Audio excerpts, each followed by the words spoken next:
Hello friend आपण मैंने केमती अछंती ममता किचन को आपण मन को स्वागत। आज आसतु लाउ रे मस्त रेसिपीटे बनैबा जोटा कि मु ग्यारंटी सह कहूँ आपण मैंने ये रेसिपी केबे भी बनई नथिबे। ताले आसतु डेरी न करिकी फुल रेसिपीटी को देखि नेबा। देखंतु मु एठी गोटे लाउ नेछि आ दीटा मीडियम साइज रो आलू नेछि। प्रथमे आमे लाउ आ आलू रो चोपा को छड़े नेबा। जदि मो रेसिपी आपण मानक पसंद लगे ताहले please please like and subscribe करने को जमा भूलबेनी।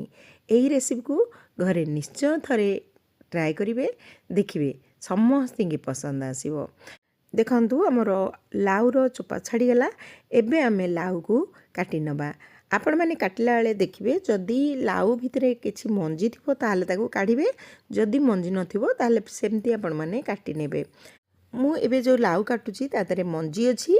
मु लाउर भीतर अंश को काटी की बाहर करनेबी, नहले आमर तरकारी टेस्टा भल आसबनी। देखंतु एई टाइप रो आमे भीतर अंश को बाहर करदवा। जदि कसी लाउ होइतिबो ताले पूरा डायरेक्ट आपण माने सेमती काटिबे। एबे लाउ को आमे टिके बड़ बड़ साइज करिके काटी नबा। वीडियो रे जेम देखौची आपण माने सेही अनुसार काटिबे। देखंतु एई टाइप रो आमे सबु लाउ को काटी नबा। लाउ जेमती काटिचे आलू मध्य सेई टाइप रो काटी नबा। देखंतु हमर सबु परिबा कटा सरी गला। एबे सबु परिबा को भलो भाबरे मकचकी थोई दबा। यही रेसिपी को मु प्रेशर कुकर रे बनेबी। प्रेशर कुकर रे बनैले तरकारी शीघ्र बनी जिवो आ बहुत टेस्टी मध्य लागिवो। करेई रे बनैले टिके डेरी हबो। देखंतु एपटे हमर कुकर गरम हो गलानी। सेथिरे 2 बड़ चामच सोरिष तेल पकेबा। तेल गरम हो गले अध चामच जीरा और अध चामच सोरिष पकेकी फुटण को फुटिया पई छाड़ी दबा। फुटण फुटिगला परे सेथिरे 2-3टा कंचा लंका को चुन चुन करी काटिकी पकेबा। आउ 2टा पियाज को चुन चुन करी काटिकी पकेबा। तापरे गोटे टमाटो को, एटा मीडियम साइज रो टमाटो, ताकू चुन चुन करी काटिकी मध्य ताधरे ऐड करी नबा। पियाज और टमाटो अल्प टिके ब्राउन कलर हबा जाई आमे फ्राई करी नबा। ए समय गैस रो फ्लेम को मीडियम रखिबा। देखंतु पियाज और टमाटो आमर टिके ब्राउन कलर हो गलानी। एबे आमे तादरे अदा रसुण रो पेस्ट ऐड करिबा। एठी गोटे बड़ चामच अदा रसुण रो पेस्ट मु नेछि, ताकू भलो भाबरे मिक्स करि नबा। गोटे minute medium to low flame रे आगो अदा रसुण को टिके कसी नबा। देखंतु अदा रसुण आमर कसिबार गोटे मिनट हो गलानी। तापरे आमे सेथिरे अध कप पानी दबा, भलो भाबरे मिक्स करि नबा। एबे आमे तादरे किछि मसला ऐड करिबा, जेमति कि अध चामच हळदी गुंड, गोटे चामच लंका गुंड, अध चामच धनिया पाउडर, अध चामच जीरा पाउडर, आउ गोटे चामच आमे एठी किचन किंग मसला ऐड करिबा। जदि आपण मानक पाखरे किचन किंग मसला नथिबो ताले आपण माने एठी चिकन मसला बा नहले सब्जी मसला ऐड करि परिबे।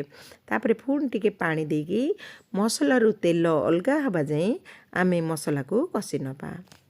देखंतु मसला कसिबार प्राय 2 मिनट ऊपर हो गलानी। मसला रु हमर तेल अलगा हो गलानी। एबे आमे तादरे जो लाउ आ आलू काटिकी रखिले ताकू पकेइबा। तापरे सेतिरे स्वाद अनुसार लुण पकेइबा।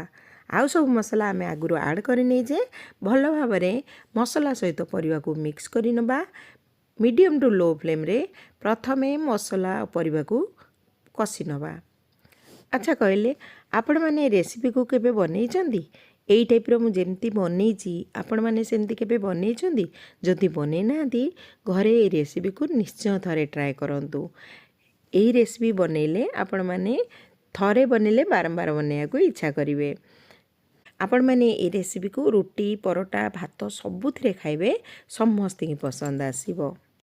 देखंतु आमर परिबा तो कषा सरीगला। एबे आमे तादरे पानी दबानी। ढांकुणी बंद करिकी मीडियम टू लो फ्लेम रे 2टा सीटी आसीबा जाए बसेबा। लाउ जेहेतु पानी परिबा, पानी दबा आवश्यक नहीं। बिना पानी रे से ऑटोमेटिक मीडियम फ्लेम रे बसेले पानी बाहरिबो। आपण मानकु निजे ए रेसिपी बनेकी देखौजी। देखंतु हमर 2टा सीटी आसीगला, किंतु मो लाउ रे जमा पानी देनी। देखंतु हमर ठंडा हला परे आमे ताक खोलिबा। देखंतु मु आपण मानकु खोलिकी देखौजी। हमर प्रेशर भी ठंडा हो गलानी। देखंतु लाउ रु केते पानी बाहरची।